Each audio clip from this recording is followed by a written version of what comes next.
Nope.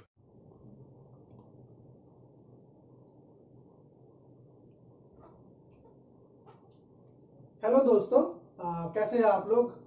Welcome back to my channel. So today we will be discussing about the renowned reaction. आप सबको पता है class 12 का aldehyde ketones chapter का सबसे नेम्ड रिएक्शन, मतलब सबको पता है ये reaction. Today will be discussing about aldol condensation reaction. ये बहुत ही इंपॉर्टेंट रिएक्शन है क्लास 12 का, ठीक है। तो बेसिकली हमने कैनिज़ेरो डिस्कस किया था हमारे इतने पिछले लेक्चर्स में। तो basically it is nothing but the reverse case of कैनिज़ेरो reaction. So what happens here, कैनिज़ेरो में हम लोग क्या देखे थे कि एल्डिहाइड्स विदाउट अल्फा हाइड्रोजन, ठीक है, मतलब aldehydes without acidic hydrogen at alpha position gives Cannizzaro reaction. तो यहाँ पे बस उसका उल्टा कॉन्सेप्ट लगाएंगे कि एल्डिहाइड्स और ketones having acidic hydrogen at the alpha position will give aldol reaction। मैंने आपको बोला था कि मैं ये जब डिस्कस करूंगा तब आपको समझ में आ जाएगा कि aldol is a reaction of acidic hydrogen and again not of alpha hydrogen। मतलब अगर अल्फा पोजीशन पे एसिडिक हाइड्रोजन होगा तब ये aldol रिएक्शन देगा, नहीं तो कैनिज़ेरो देगा। Okay, so let us start with our discussion of today's topic aldol condensation, ठीक है। तो आज हम लोग ज्यादा नहीं करेंगे, आज बस हम बेसिक मैकेनिज्म देखेंगे और कुछ एग्जांपल्स देखेंगे, ठीक है। तो let's start with the mechanism. अच्छा ठीक है, एक second. So basically what is aldol?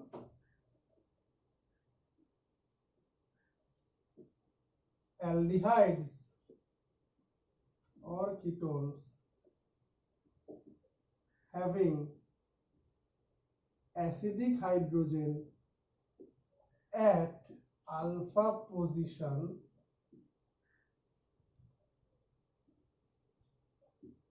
undergoes self condensation reaction in presence of mild base or dilute base। okay, so basically aldehyde or ketones having alpha hydrogen, having acidic hydrogen at alpha position, undergo self condensation reaction in presence of mild base or diluted base। तो इस reaction में हम reagent क्या use करते हैं? तो as a reagent we use dilute NaOH और KOH, ठीक है। Alkali metal carbonates like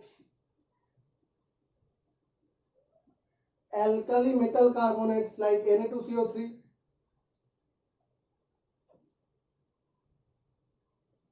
alkoxides, alkali metal alkoxides like NaOR। okay, so we need a base। so I have told that OH minus and OR minus will act as a base first because they are nucleophilic bases। okay, we can also use group 2 metal hydroxides like calcium hydroxide, barium hydroxides, group 2 metal hydroxides, etc। ठीक है, so these are used as a common reagent in aldol reaction। also in many cases we use LDA। this is a special reagent, LDA। LDA क्या है? that I will discuss in our second lecture। ठीक है, LDA is nothing but lithium diisopropyl amide। it is a very strong base। ठीक है, we will discuss about it later। okay, so now these are the reagents and let us see the reaction now। okay,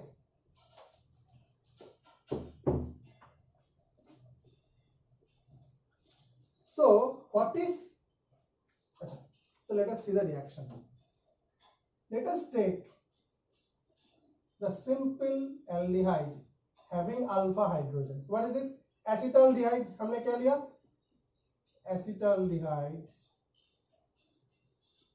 उसको हम जब dilute OH minus, याद रखना कैनिजर में concentrated base और यहाँ पे हम डाइल्यूट OH माइनस, तो this OH minus will take the acidic hydrogen from here and form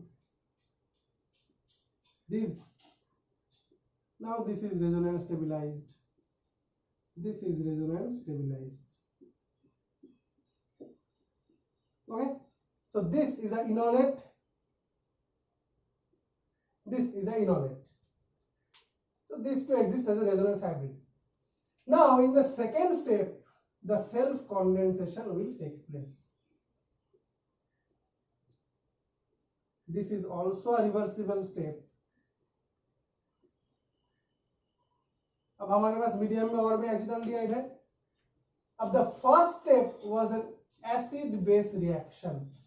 now the second step will be a electrophile nucleophile reaction. This is acting as a nucleophile, this will act as a electrophile. So this negative charge will attack this carbon and this will open.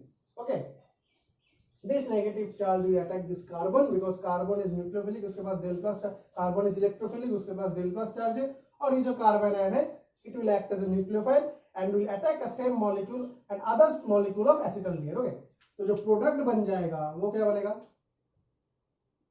CH3 CH O minus CH2. Okay, now this will again take a proton from the medium to give the final product as. ठीक है, तो जो final product आ गया वो देखो क्या आया है, beta hydroxy aldehyde.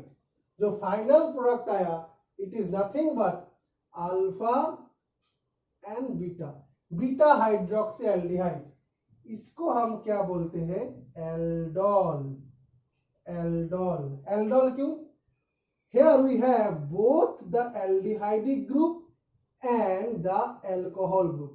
So aldehyde से ald आ गया और alcohol से all आ गया, तो मिलके बना गया, क्या बना दिया? aldol. Okay, now as we have taken acetaldehyde here, so this product is known as acetaldol.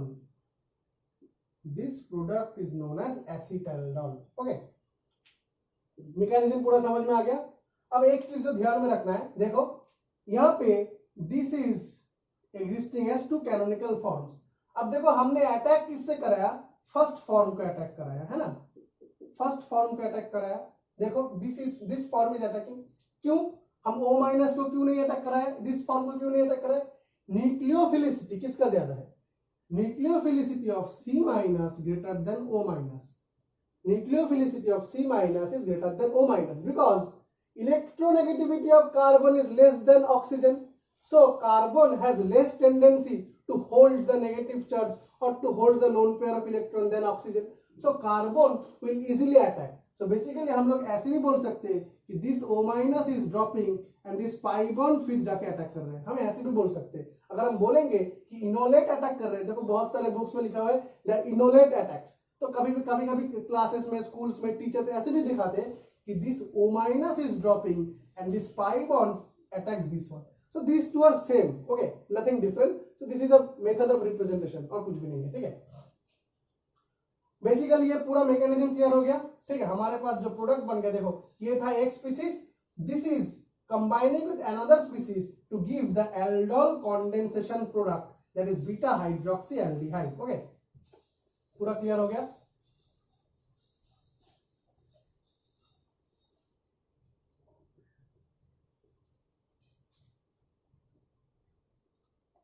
So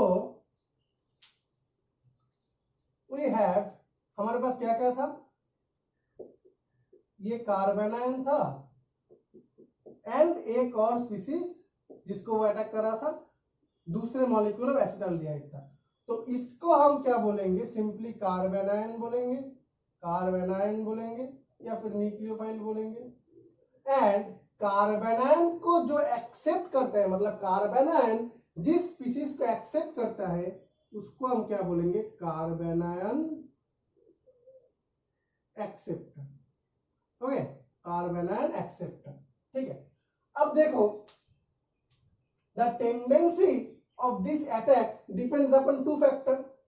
Tendency of this attack, because this is a electrophile nucleophile reaction. This is a electrophile, इसके पास del plus है, और this is a nucleophile. ठीक है, this is a nucleophile, मैंने लिख दिया। अब this attack or this reaction depends upon two factors. First factor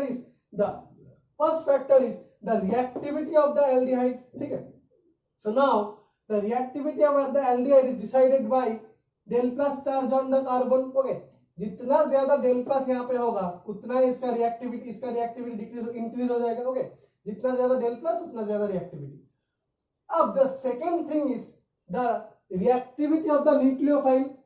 दो फैक्टर है, पहला फैक्टर तो डेल प्लस चार्ज देख लिया, और the second factor is the reactivity of the nucleophile. ठीक है, अब देखो ये न्यूक्लियोफाइल, अब reactivity of nucleophile depends upon two factor, depends upon one mainly basic factor क्या है, मेन फैक्टर जो साइज या फिर स्टेरिक हिंड्रेंस। न्यूक्लियोफाइल जितना बड़ा हो जाएगा it's attacking tendency will decrease, उतना ही डिक्रीज हो जाएगा। न्यूक्लियोफाइल का साइज जितना इंक्रीज हो जाएगा उसका अटैकिंग टेंडेंसी भी उतना ही कम हो जाएगा। तो बेसिकली अगर ये न्यूक्लियोफाइल यानी कार्बन आयन ज्यादा बड़ा हो जाए, so this attack will be disfavoured, this attack will decrease. Okay, so now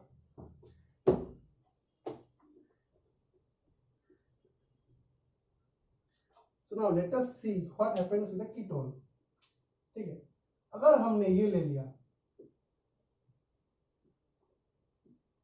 इसका दो मोल ले लिया, ठीक है, 2 एसीटोन ले लिया, और फिर इसमें इसको हमने OH माइनस से ट्रीट कराया।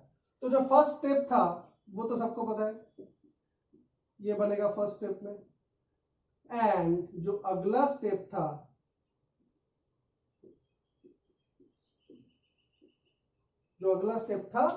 This is attacking this one. Okay, so now for a ketone this reaction is not so favorable, for a ketone this reaction is not so effective। वो क्यों?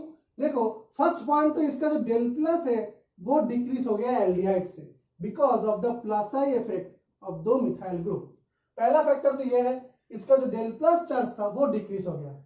सेकेंड फैक्टर इसमें क्या है, steric hindrance, 2 methyl group, और पिछले case में क्या था, 1 मिथाइल 1 हाइड्रोजन एल्डिहाइड के केस में। तो इसका रिएक्टिविटी सबको पता है कि ketones are less reactive than aldehyde. ठीक है, तो बेसिकली कीटोन्स का जो रिएक्टिविटी है ये डिक्रीज हो जाता है, एंड ऊपर से ये जो हमारा न्यूक्लियोफाइल है ये भी देखो बड़ा हो गया, क्योंकि इसके दो साइड में 2 मिथाइल ग्रुप आ गया। तो basically with ketones the reaction is not so effective if we use simple NaOH or KOH, but एक स्पेशल कंडीशन में हम कीटोन्स के साथ भी ये रिएक्शन अल्टीमेटली कीटोन्स के साथ प्रोडक्ट क्या बन जाएगा, यही बन जाएगा। ठीक है, अगर रिएक्शन होगा तो कीटोन के साथ भी ये प्रोडक्ट बन जाएगा। तो बेसिकली कीटोन्स के साथ ये रिएक्शन हम अच्छा यील्ड में कर सकते हैं अगर we use barium hydroxide as base. ठीक है, we use a special device and barium hydroxide as a base. Question में कभी कभी आ जाता है कि रिएजेंट यहाँ पे BaOH माइनस की जगह लिखा रहता है बेरियम हाइड्रोक्साइड। सो घबरा मत जाना, इट विल मतलब सेम फंक्शन रहेगा, it will also give OH minus, है ना, it will also give OH minus and Ba2+ in aqueous solution. तो बेसिकली बेस प्रोवाइड कर रहे हैं, मतलब OH माइनस प्रोवाइड कर रहे हैं। ठीक है, तो NaOH KOH की जगह अगर हम कीटोन्स के साथ करना चाहे तो we will better use barium hydroxide as a reagent. ठीक है, अब जो देखना है वो है some properties of the product. तो हमारे पास जो प्रोडक्ट जो आया था that is nothing but beta hydroxy aldehyde और कीटोन। तो मान लेते हैं हमारे पास जो पहला प्रोडक्ट आया था फ्रॉम एसिटाल्डिहाइड, क्या आया था, CH3COH H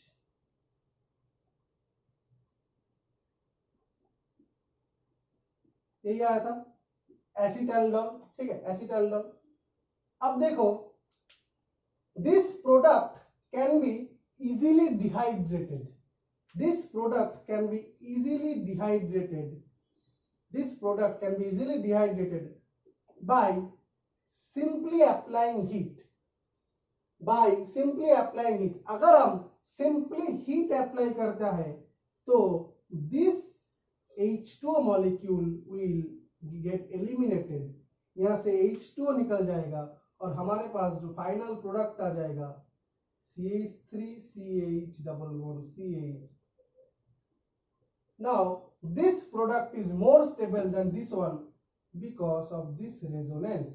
So हमारे पास क्या मिल गया? Alpha beta unsaturated aldehyde. Alpha beta unsaturated aldehyde. तो हम क्या कर सकते हैं, जो हमारे पास फाइनल प्रोडक्ट मिला इससे भी एक स्टेबल प्रोडक्ट बना सकते हैं. तो we will simply heat the product and we will get this one which is more stable than this one, alpha beta unsaturated aldehyde. और इसको हम सिंपली हीट कर सकते हैं, ये मिल जाएगा. और एक क्या कर सकते हैं, we will simply use acidic medium. We will simply use acidic medium. अगर हम acidic medium यूज करते हैं तो क्या होने वाला है? So if we use acidic medium then this OH minus will get proton from the medium and become OH2 plus. ठीक है, मीडियम से ये OH क्या करेगा, H प्लस ले लेगा और देन ये ड्रॉप करेगा, ये जो H था ये ड्रॉप करेगा and it will leave simply. Okay, so same again in acidic medium we will get the same product as alpha beta unsaturated aldehyde. Alpha beta unsaturated aldehyde. So we will simply heating alone we will get the same product. और अगर इसमें थोड़ा acid final जो product मिल गया तो थोड़ा acid डाल दे और उसको फिर उसको हीट कर दे. ठीक है, तो मतलब इसको अगर डालेंगे तो ये this will catalyse the reaction. This will catalyse the reaction. अगर हम if we add some small very little amount of acid to our product then the dehydration will be more easy. The dehydration will be more easy. Now we can also do another thing. हमारे पास तो medium में base है ही, है ना, हमारे पास medium में base था. तो अगर हम फाइनल प्रोडक्ट को हीट करते हैं तो एक और भी पॉसिबिलिटी है. क्या हो सकता है?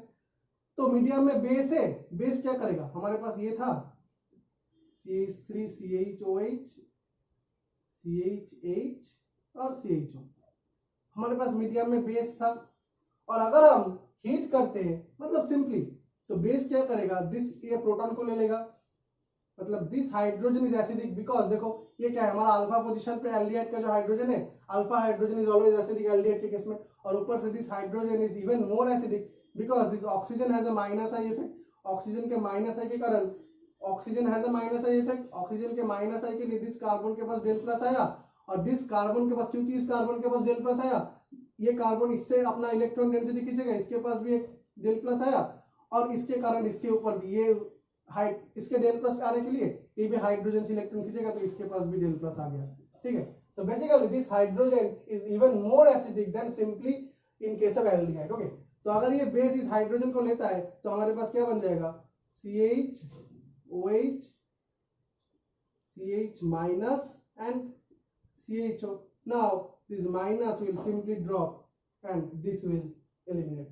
So basically this is, मतलब मैं ऐसे दिखाना गलत हो गया, this is not E1CB, this is E2 elimination. तो जब ये लेगा this will drop and this will go out. Okay, मतलब कार्बन नहीं फॉर्म होगा, this is E2 elimination. Okay, so simply हम क्या कर सकते हैं, OH minus and heat. Simply we can heat our final product to get a more stable alpha beta unsaturated aldehyde. We can simply heat our final product to get a more stable alpha beta unsaturated aldehyde. Okay, समझ में आ गया? So basically this is a property of aldol reaction. This is a property of aldol reaction. This is a property of aldol reaction. Aldol can be easily dehydrated to alpha beta unsaturated aldehyde or ketone. Okay, so now अगर आपके पास देखो reaction ऐसा दिया हुआ है OH minus and heat, तो आपको आप अगर सिर्फ एल्डोल कंडेंसेशन प्रोडक्ट आंसर में लिख दोगे तो वो गलत हो जाएगा। हीट दिया हुआ है तो आपको जो लिखना है वो यही लिखना है, फाइनल प्रोडक्ट लिखना है आपको, ठीक है, फाइनल प्रोडक्ट लिखना है।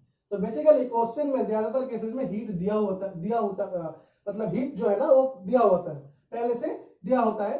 तो बेसिकली अगर हीट दिया हुआ है पहले से तो we will write our final product as alpha beta unsaturated aldehyde and not simple aldol condensation product, ठीक है। तो एक चीज देखते हैं, now how we will solve these aldol questions so easily, okay, aldol के क्वेश्चंस अगर दिया होता है तो how we will solve these questions easily, ठीक है।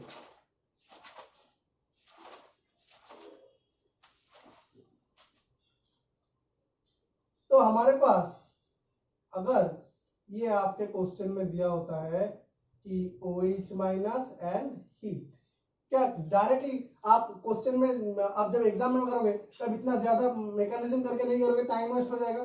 तो हमें क्या करना है, सिंपली इसको ऐसे लिखना है और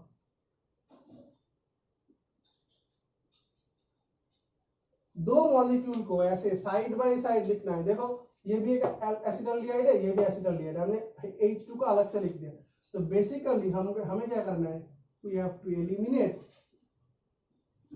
eliminate H2O from two molecules and we will simply get our final product। क्या करना है, सिंपली दोनों मॉलिक्यूल को जोड़ना है, एक मॉलिक्यूल के अल्फा पोजीशन से दोनों H2 को निकलना है, दोनों हाइड्रोजन को निकलना है, और अगले एक और मॉलिक्यूल से हमें ऑक्सीजन को निकलना है। सिंपली हमें क्या एलिमिनेट करना है, वाटर का एलिमिनेशन करना है और हमें फाइनल प्रोडक्ट मिल जाएगा, ठीक है। और तो चलो नेक्स्ट केस देखते हैं। अगर हमारे पास यहाँ पे एसिटाल्डिहाइड के अलावा यहाँ पे अगर एसीटोन दिया होता तब क्या करते हैं। तो अगर हमारे पास एसीटोन दिया हुआ है तो हम लोग सिंपली क्या करते हैं, यहाँ पे देखो CH3C डबल बॉन्ड हो और एक और अलग एक सेम स्पीसीज का एक दूसरा मॉलिक्यूल ले लिया और सिंपली हमें सेम एग्जांपल सेम पहले जैसा करना है, यहाँ से ऑक्सीजन और यहाँ से H2 हटाना है। तो क्या मिल जाएगा,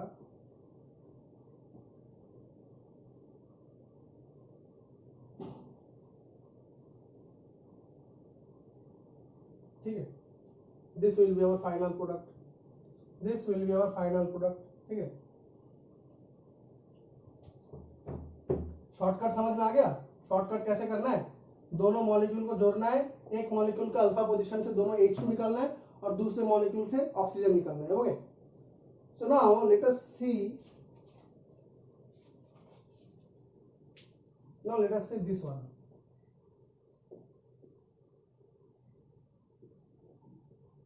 ये एग्जांपल हमने कैनिज़रो में लास्ट में किया था, आपको याद है शायद, मैंने बताया था जब हम एल्डोल करेंगे तब बताएंगे। सो कैनिज़रो में हमने क्या बताया था कि this molecule in spite of having alpha hydrogen gives Cannizzaro major and aldol minor.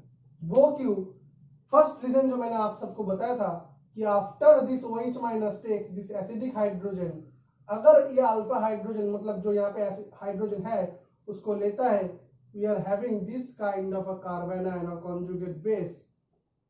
हमें क्या मिल रहा था, we are having this conjugate base and we have seen that this conjugate base is not so stable because the plus I effect of these two methyl groups is destabilizing this conjugate base, okay। so the plus I effect जो है दो methyl groups का, वो क्या कर रहा था, conjugate base को डिस्टेबिलाइज कर रहा था, conjugate base की स्टेबिलिटी डिक्रीज हो रहा था। so basically this hydrogen is not too much acidic to be abstracted by a proton। तो अगर एब्स्ट्रैक्ट कर भी लेता है वो बहुत माइनर होता है, इसीलिए कैनिज़रो इसका मेजर पाथवे है, क्योंकि OH माइनस एक्चुअली यहाँ पे अटैक करता है, OH minus attacks is nucleophile, okay. अब जो सेकंड रीजन है, मैंने आप सबको बताया था कि मैं जब एल्डोल पढ़ाऊंगा तब बताऊंगा कि इसका जो सेकंड रीजन है वो क्यों है, क्योंकि सेकंड रीजन जो है एल्डोल नहीं देने का जो मेन रीजन है वो मैं बताऊंगा कि क्यों ये एल्डोल नहीं देता। अब देखो इसका जो एल्डोल का फर्स्ट प्रोसेस यही था it will take this hydrogen and the conjugate base or carbanion will form. Now the second step was the attack of carbanion to another molecule of the same species. तो second step जो था, this carbanion was going to attack this one. Okay, यही था हमारा second step, electrophile nucleophile interaction, यही हमारा second step था. Now मैंने बताया था कि this step will depend upon two factors. सबसे पहले बताया था the del plus charge on this carbon and steric hindrance in the aldehyde and also the size of the nucleophile. यहाँ पे देखो the del plus charge is more decreased because of this plus effect of the substituent. मतलब यहाँ पे जो लगा हुआ है अल्फा पोजीशन पे दो मिथाइल ग्रुप, इसका जो डेल प्लस, इसका जो इंडक्टिव है प्लस आई इफेक्ट है, वो क्या कर रहा है, इसका जो डेल प्लस था उसको बहुत डिक्रीज कर रहा है. ठीक है. और जो नेक्स्ट रीजन है, देखो alpha substituted aldehyde, alpha position पे दो मिथाइल ग्रुप लगा हुआ है, तो दिस एल्डिहाइड इज बल्की. इसका एक साइड जो है बड़ा है, तो दो पोजीशन यहाँ, दो फैक्टर यहाँ से आ गया, जो एक रिएक्टिविटी डेल प्लस चार्ज यहाँ पे कम है और ये बल्की है, इसीलिए इसका जो रिएक्टिविटी है वो डिक्रीज कर गया नॉर्मल एसिटाल्डिहाइड से. हाँ, इसका जो रिएक्टिविटी वो डिक्रीज हो गया. Now the second factor is the nucleophilicity of the carbon ion. अब ये किसके ऊपर डिपेंड करता है, the size of the nucleophile. यहाँ पे आप सब यहाँ पे आप सबको दिख रहा है, यहाँ पे आप सबको दिख रहा है कि the nucleophile is much bulky in size. The nucleophile is much bigger in size, okay, because it has two methyl groups attached with it. तो when मतलब ये जब अटैक करने जाएगा, it will face more repulsion from these groups rather if it was a simple aldehyde, if it was a simple acetaldehyde. Okay, so because of these main three reasons, reactivity, इसका steric crowding और इसका जो steric crowding, इसका जो bulky nature, तो because of this three major factors this equilibrium, क्योंकि मैंने बताया था दिस स्टेप फर्स्ट रिएक्शन में कराया था, this step is a equilibrium step. ये जो सेकंड अटैकिंग स्टेप है ये इक्विलिब्रियम है. तो बेसिकली इसका जो बैकवर्ड रिएक्शन है ये ज्यादा होता है और जो फ्रंट मतलब फॉरवर्ड रिएक्शन है ये कम होता है. बिकॉज जो एल्डोल का है, एल्डोल का सारे स्टेप्स इक्विलिब्रियम है. दिस वाज आल्सो इक्विलिब्रियम, मैंने पहले ही मैकेनिज्म पे बताया था कि this was equilibrium step. Okay, ठीक है. तो इसका जो बैकवर्ड रिएक्शन है इट इज मेजर, एंड ये जो है ना, ये जो सबस्ट्रेट है it gives Cannizzaro as a major reaction and aldol as minor. ठीक है. अब एक फटाक से दो केसेस देखेंगे एग्जांपल और आज का लेक्चर खत्म करूंगा. फिर मैं अगला लेक्चर में जो आऊंगा I will discuss about intramolecular and cross aldol reaction. So let us see this example.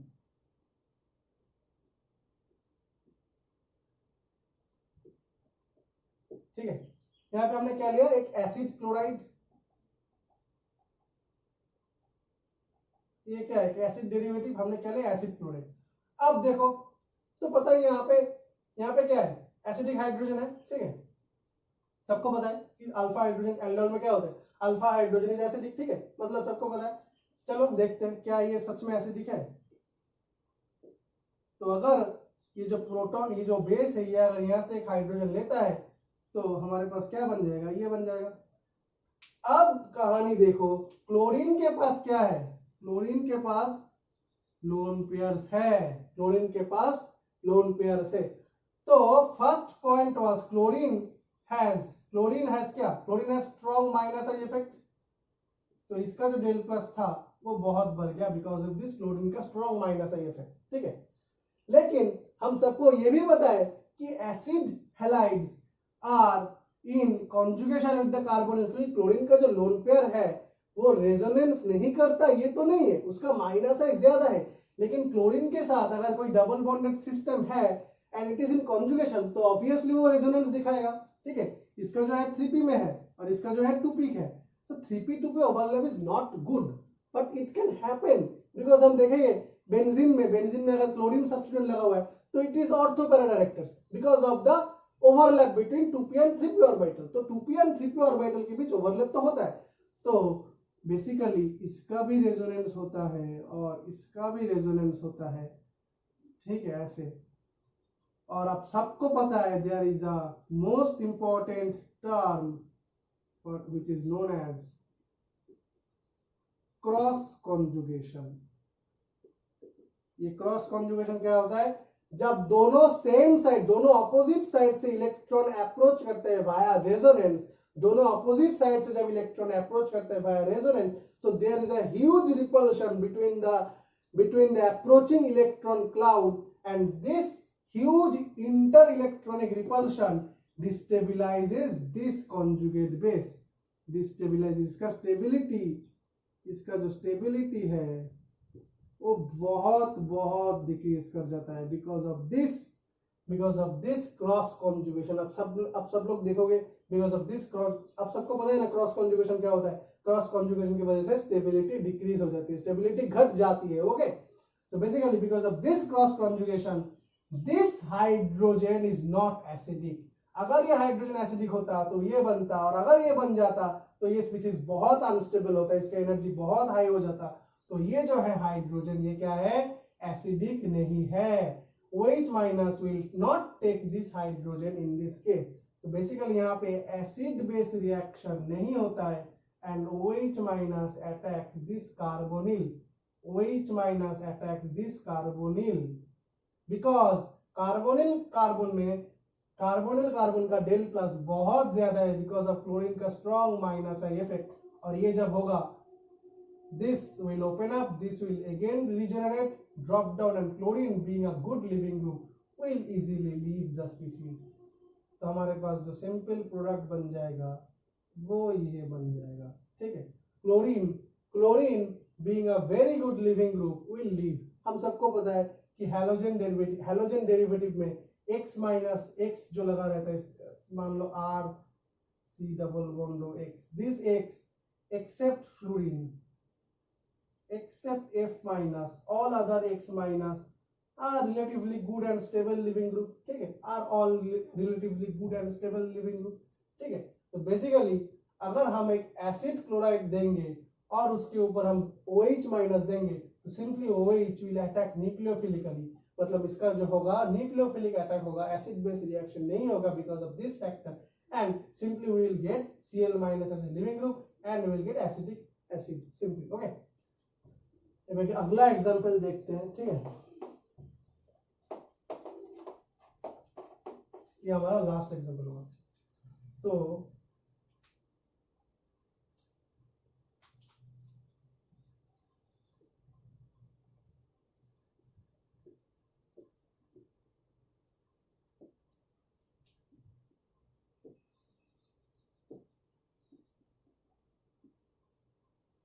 Now अब यहाँ पे देखो, यहाँ पे हमने क्या लिया, एक एस्टर, और एस्टर भी क्या है? एक एसिड डेरिवेटिव। आप लोग इसी चैप्टर में पढ़ोगे carboxylic acid and acid derivatives में, ester is also acid derivative.